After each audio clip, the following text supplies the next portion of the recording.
जय हिंद दोस्तों, मैं साई सुमित कुमार आप सबका स्वागत करता हूं आपके अपने YouTube channel online study zone पर। तो आज हम लोग जिस टॉपिक पर बात करने वाले हैं, हम लोग बात करने वाले हैं कि यूपीपी में प्रमोशन कैसे कैसे होते हैं। जो हमारे 60,000 का बैच गया है उनका प्रमोशन कैसे होगा, यानी कांस्टेबल को जो भी भर्ती हुए हैं नए, उनको दरोगा बनने में कितना समय लग जाएगा, या यदि कोई दरोगा पद से भर्ती हुआ है तो उसको जो है इंस्पेक्टर या सीओ बनने में कितना समय लगेगा, उसके संबंध में बात करेंगे। सेकेंड हम लोग बात करेंगे कि प्रमोशन किस आधार पर होता है, कितने समय में होता है।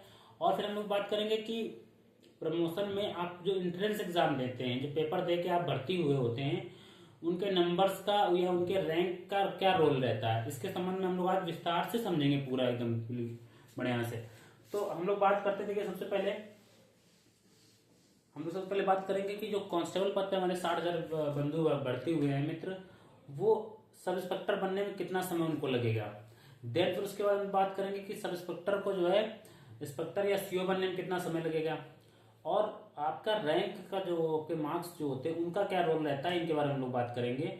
या मान लीजिए आपका जो कैरेक्टर रोल होता है उसका क्या रोल रहता है, इसके बारे में हम लोग जानकारी आज विस्तार से समझेंगे।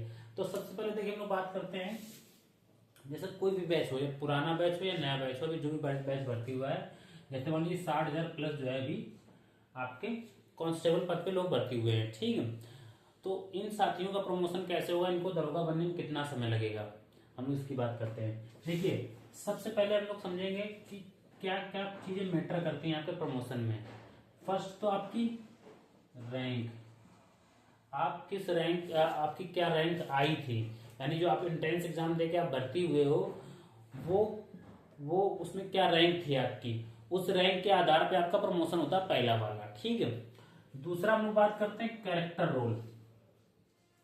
कैरेक्टर रोल भी आपका विशेष रोल अदा करता है एक प्रकार से। यदि आपके कैरेक्टर रोल पहले होता क्या, ये समझ लेते हैं। एक पुस्तिका टाइप की होती है, जब आप लोग ज्वाइन करेंगे, ज्वाइनिंग के बाद आपको एक सारा डिटेल्स उसमें फिल हो जाती है कि आप ये फला फला व्यक्ति हैं, फला फला जगह के रहने वाले हैं, आपके घर का पिता का नाम ये है, गाँव का घर का ये सब नाम है, और ये ब्लड ग्रुप है आपका, ये मोबाइल नंबर है। इसमें फिर इसके बाद क्या है कि आपकी ट्रेनिंग कहाँ हुई है उसका विवरण, आपकी पोस्टिंग कहाँ कहाँ रहती है उसका विवरण, आपको क्या क्या सजा मिली उसका विवरण, या आपको क्या पुरस्कार मिला, क्या अवार्ड मिला, उसका विवरण इसमें रहता है।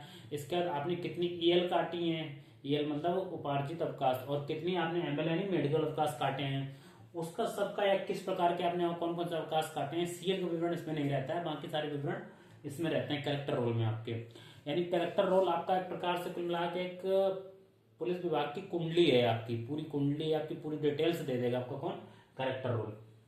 आगे लोग बात करते हैं रैंक, कैरेक्टर रोल। तीसरा joining date, joining date. Fourth ये होता पोस्ट कितनी वैकेंट है, यानी कितनी पोस्ट खाली है। तो ये चीजों पे आपका डिपेंड करता है प्रमोशन। सबसे पहले बात करते हैं रैंक की। देखिए जैसे मान लीजिए 60,000 बच्चे भर्ती हुए हैं, 60,000 में क्या किया जाएगा, मान लीजिए सबसे पहले मान लीजिए इसी की बात करते हैं। मान लीजिए ये सब कांस्टेबल पोस्ट से भर्ती हुए हैं, इनको हेड कांस्टेबल बनने के लिए कम से कम कितने साल का सर्विस चाहिए, कम से कम 10 साल की इनकी नौकरी होनी चाहिए। और ये सर्विस जो काउंट होगी आपकी ज्वाइनिंग डेट से, आप जिस दिन ज्वाइन कर रहे हैं उस दिन से आपकी सर्विस काउंट होनी स्टार्ट हो जाएगी।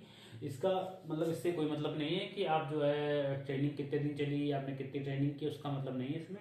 आप जिस दिन से ज्वाइन करेंगे उस दिन से आपकी क्या हो जाएगी, सर्विस स्टार्ट हो जाएगी, ठीक है। उस दिन से 10 साल बाद आपका क्या होगा, हेड कांस्टेबल प्रमोशन होगा। और 10 साल मतलब ये है कि इससे 1 साल 2 साल 3 साल या और ज्यादा भी समय ले सकता है, उसको डिपेंड करता है किस चीज पे, आपका कैरेक्टर रोल कैसा रहा है। अगर आपका कैरेक्टर रोल सही है, इसमें कोई वो नहीं है, अगर मान लो सपोज करो आपका प्रमोशन होने वाला है 8वें साल या 9वें साल, आपका क्या है कैरेक्टर रोल में कुछ चढ़ जाए, कुछ चढ़ने का मतलब ये होता है कुछ सजा मिल जाए, तो आपका प्रमोशन 3 साल या 1 साल डिले हो जाएगा। यानी अब 10 की जगह कब होगा, जाके 13 साल में प्रमोशन होगा, ओके। इसके बाद हेड कांस्टेबल सब इंस्पेक्टर बनने के लिए, एसआई बनने के लिए आपको कम से कम 16 साल सर्विस, यानी यहां से 16 साल, यानी कि ओवरऑल कितने साल सर्विस चाहिए, 26 साल सर्विस चाहिए आपकी। क्या बनने के लिए, ये क्या कहते हैं, सब इंस्पेक्टर बनने के लिए 26 साल आपकी सर्विस चाहिए, ओके। इसके बाद हम लोग आगे बात करते हैं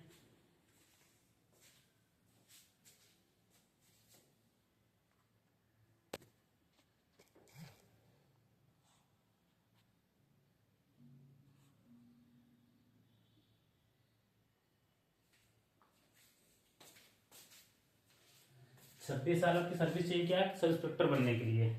ओके, अब इसके बाद 26 साल सब इंस्पेक्टर बनने के लिए चाहिए सर्विस। 26 साल बाद ही आप सब इंस्पेक्टर बन पाएंगे अगर आप कांस्टेबल से भर्ती हैं। और ये 26 का मतलब ये नहीं कि 26 के बाद तुरंत बन ही जाएंगे, आपको 30 साल भी लग सकता है, हो सकता है 35 साल भी लग जाए, हो सकता है कि आप ना भी बने, क्योंकि डिपेंड किसके ऊपर करता है, आपके कैरेक्टर रोल के ऊपर डिपेंड करता है। अगर कैरेक्टर रोल सही है तो आपका प्रमोशन समय से होता रहेगा।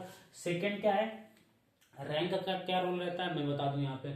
जैसे 60,000 का बड़ा बैच है, मान लीजिए जो बोर्ड है उसने डिसाइड किया कि हम 15,000 को पहली बार हम प्रमोशन देंगे, यानी हेड कांस्टेबल बनाएंगे 15,000 को, ठीक है।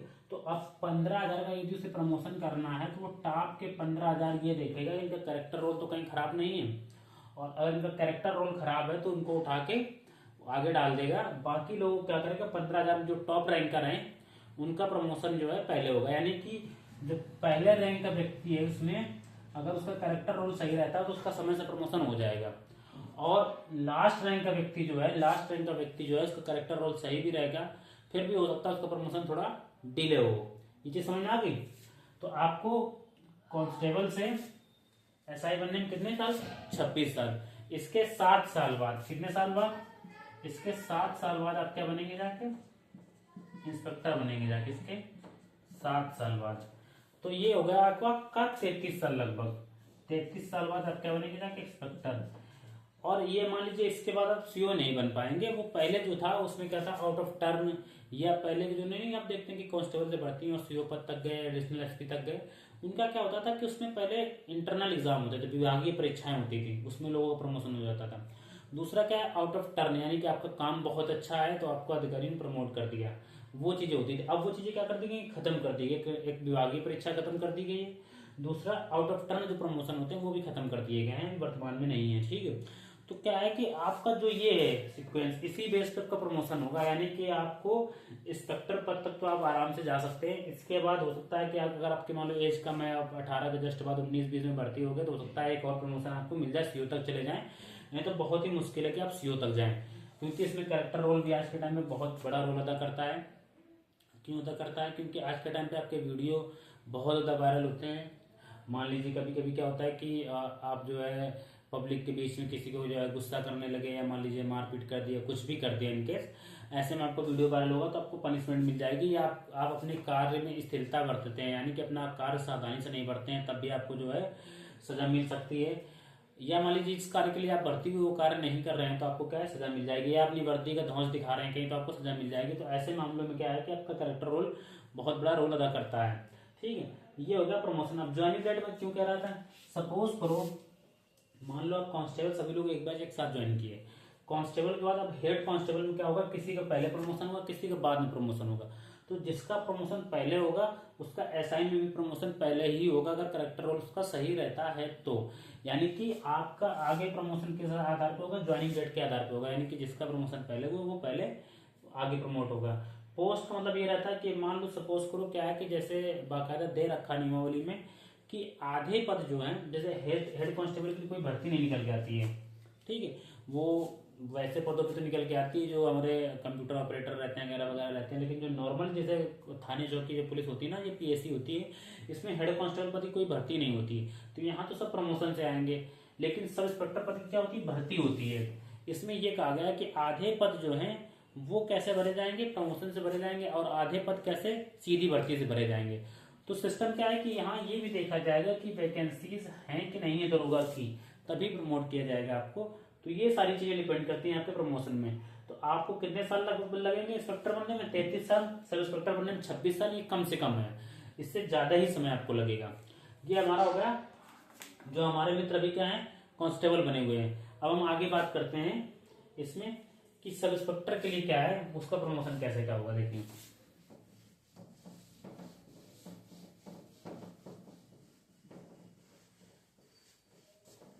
देखिए सब इंस्पेक्टर का जैसे बैच मान लीजिए आपका 4,500 का बैच है, 4500 प्लस का बैच है आपका, ठीक है। अब 4500 प्लस का बैच जैसे जाएगा पूरा बैच, तो क्या है कि कांस्टेबल से हेड कांस्टेबल तो काफी लोगों का प्रमोशन एक बार में हो जाता है, लेकिन सब इंस्पेक्टर से इंस्पेक्टर जो है एक बार में ऐसा नहीं कि 4,000 5,000 बना दिए जाए, यहाँ पे 200 300 500, ऐसे लोग बनाए जाते हैं, मतलब प्रमोट किए जाते हैं। जितनी नीड होती है वैकेंसी की, जितनी नीड होती है, यानी जितना पुलिस में विभाग में जरूरत होती है इंस्पेक्टर की, उस हिसाब से प्रमोट किए जाते हैं। क्योंकि इंस्पेक्टर का कोई पद की भर्ती नहीं होती, वहां सब प्रमोशन से ही जाते हैं। और जितनी प्रमोशन की नीड होगी उतने लोग प्रमोट किए जाएंगे, यानी जितनी पोस्ट खाली होंगी किसकी, सब इंस्पेक्टर की, उतने लोग प्रमोट किए जाएंगे। तो देखिए एसआई से आपको इंस्पेक्टर बनने में 7 साल का समय, कितने साल का, 7 साल का समय। और इस 7 साल में आपके ट्रेनिंग पीरियड भी इंक्लूड होता है। आप जिस दिन से ज्वाइन करेंगे उस दिन से ही लेकर 7 साल तक कम से कम, ये बाकी प्रमोशन 10 साल लगभग लग जाते हैं, जो मैं बताऊं हकीकत के हिसाब से। अब इसमें क्या आपकी रैंक कैसे डिपेंड करेगी, देखो कांस्टेबल में तो एक बार रैंक करता थोड़ा उतना रोल नहीं रहता, लेकिन दरोगा में बहुत ज्यादा रोल रहता है। दरोगा मान लो 4500 है, आप 4500 में क्या हुआ कि प्रमोशन 500 का हुआ पहले बार में। तो ये देखेंगे टॉप 500 रैंक वाले लोगों का प्रमोशन होगा अगर उनका कैरेक्टर रोल सही रहता है। तो कैरेक्टर रोल अगर सही है तो टॉप 500 लोगों का पहले प्रमोशन होगा कि क्या बनेगा, इंस्पेक्टर। और जो पहले इंस्पेक्टर बनेगा उसके चांसेस, अगर उसका कैरेक्टर रोल सही रहता है तो वो सीओ भी पहले बनेगा। समझ में आया। तो क्या होगा, अब यहाँ से सीओ बनने के लिए यानी डीएसपी बनने के लिए आपको कितने साल की चाहिए, कम से कम 10 साल की, सॉरी कम से कम 10 साल की क्या चाहिए, इसमें सर्विस चाहिए। और 10 साल की कहाँ से, यहाँ से इंस्पेक्टर बनने के बाद, यानी जिस दिन से आपका इंस्पेक्टर पद पे प्रमोशन हो गया, ज्वाइनिंग हो गई, उसके 10 साल बाद आप क्या सीओ या डीएसपी बनेंगे, कम से कम 10 साल बाद। और इसमें क्या कैरेक्टर रोल, आपका रोल बहुत बड़ा अदा करता है। इसके जस्ट 10 साल बाद आप क्या बनेंगे, जाकर एडिशनल एसपी। ठीक है, कितने साल बाद, 10 साल बाद आप क्या बनेंगे, एडिशनल एसपी। ठीक है, तो ये चीज समझना होगी, 7, 10, 17, 10, 27, यानी कि लगभग 30-35 साल आपको जो है, अगर आपका कैरेक्टर रोल सही रहता है तो आप 30-35 साल में क्या है, 30-32 साल में आप एडिशनल एसपी बन जाएंगे। अगर उसके बाद आपकी एज है, अगर आप उसके बाद आपकी एज है तो आप किसमें प्रमोटेड होंगे, एसपी में, वो भी लगभग 10 साल बाद ही होंगे आप। ठीक है, समझ में आ गया पूरा प्रोसेस कैसे, ये पूरा स्ट्रक्चर है इसका। ठीक है, अब देखिए रैंक का मैंने बता दिया कैसे, कि जो पहला प्रमोशन होगा वो टॉप रैंकर ही लिए जाएंगे उसमें, रैंक के हिसाब से, रैंक के हिसाब से। ये रैंक आपकी वहाँ जो एग्जाम होंगे आपके, वहाँ पर भी एग्जाम होते हैं, जब आप जाएंगे ट्रेनिंग में तो आपके 12 पेपर होंगे। तो आपको क्या है, वहाँ की रैंक के हिसाब से नहीं, आपको यहाँ पे रैंक कैसी क्या है आपकी, उस हिसाब से आपका जो है प्रमोशन होगा। जैसे मान लीजिए मेरी 53 रैंक है, अगर मान लीजिए मेरा कैरेक्टर रोल सही रहता है, कैरेक्टर रोल में मेरी कोई बैड एंट्रीज नहीं होती, कुछ भी नहीं होता है, तो मेरा इंस्पेक्टर पे प्रमोशन क्या हो जाएगा, जो पहला बैच आएगा उसी में हो जाएगा। अगर मेरा कैरेक्टर रोल सही रहता है, उसमें कोई त्रुटि नहीं होती है तो आपको ये सारी चीजें समझ में आ गई। ठीक है, तो आप मेरे हिसाब से जो है पूरा प्रमोशन का आप लोग स्ट्रक्चर समझ गए। और ये प्रमोशन का जो स्ट्रक्चर है, ये आप चाहे सिविल पुलिस में हो, चाहे आप पीएससी में हो, चाहे आप यूपीएससी से ज्वाइन करें, प्रमोशन का स्ट्रक्चर सेम ही है ये वाला। ठीक है, वर्तमान में। और एएसआई पद पहले होता था, वो अब खत्म कर दिया गया है। अब आपका क्या है, SI, constable, head constable, SI और इंस्पेक्टर, फिर इसका सीओ, देन इसके एडिशनल एसपी, ऐसे आपका प्रमोशन होगा। तो ये सारी चीजें होंगी आपकी प्रमोशन के संबंध में, पूरी डिटेल्स में आपकी जानकारी मिल गई। क्या क्या चीजें आपको सही रखनी है, रैंक अच्छी रखनी है पहली बात, तो आप लोग प्रयास करेंगे रैंक अच्छी है, इसका आपको प्रमोशन में हमेशा फायदा मिलेगा, एक बार नहीं हमेशा फायदा मिलेगा। इसके बाद करेक्टर रोल, इसके बाद ज्वाइनिंग डेट तो मैंने बता दिया। पोस्ट ये आपके हाथ में नहीं है, ज्वाइनिंग डेट आपके हाथ में नहीं है, क्योंकि ज्वाइनिंग डेट क्या, जब जैसे आपका प्रमोशन होगा या ज्वाइनिंग डेट जो आपकी आएगी उसी हिसाब से आपका चीजें रहेंगी। तो चीजें समझ में आ गई आपको अच्छे से। तो आशा करता हूँ मैं पूरी चीजें आपको कांस्टेबल वाली भी समझ में आ गया। जो भी मेरे मित्र भी कांस्टेबल में है वो प्रयास कर लें, कोशिश कर लें, मेहनत कर लें। 30 साल बाद दरोगा बनने का मजा नहीं, जो यंग एज में दरोगा बनने का मजा है। चलिए ठीक है।